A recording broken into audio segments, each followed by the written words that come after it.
guul doone kusoo dhawow channelka waa channelka Abdirahman Suleiman waa channelkeena guusha si aad ugu soo biirto qoyskeena guusha fadlan taabo subscribe channelkana furo jeleska kusoo dhawow kuna soo biir qoyskeena guusha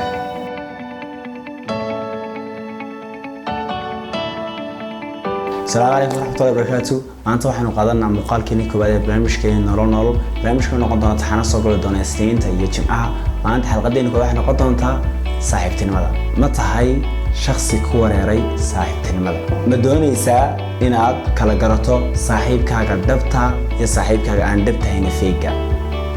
muqaalka gudihiisa waxaad ku ogaan doontaa saxiibkaaga runta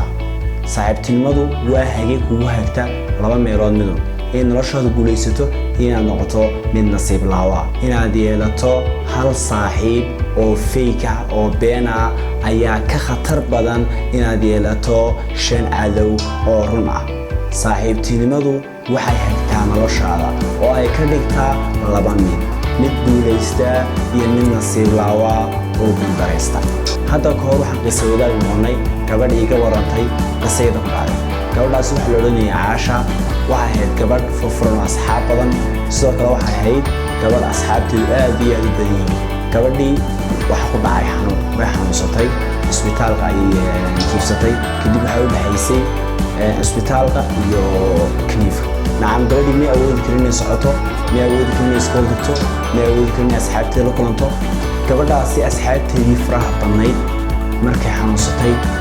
lama koorin marka laga reebo in yar reera oo asxaabta dhabtahay mooyaan haddaba markii hore waxay u sheegi jireen inay galbeega taagan yihiin laakiin ka gadaal uma iman markii ay u baahatay sida dhabta haddaba qisadaas waxayna tusaysaa dhowr qodob waxa ugu horeeya inay mar kasta ku dhool cadeeyaan micnaheedu maaha inay ku jecel yihiin inay mar kasta ku yiraahdaan garabkaaga nahay maaha micnaheedu inay ku difaacayaan inay mar kasta iyagu laabta ku gelinayaan maaha micnaheedu inay ku jecel yihiin dooro saaxiibkaaga dhabta noolow nolol hadhiman dhimashadaada horteed daawade haddii uu ku anfacay muuqaalkan fadlan like saar lana wadaag cid kastoo la jeceshahay guusha noolow nolol hadhiman dhimashadaada horteed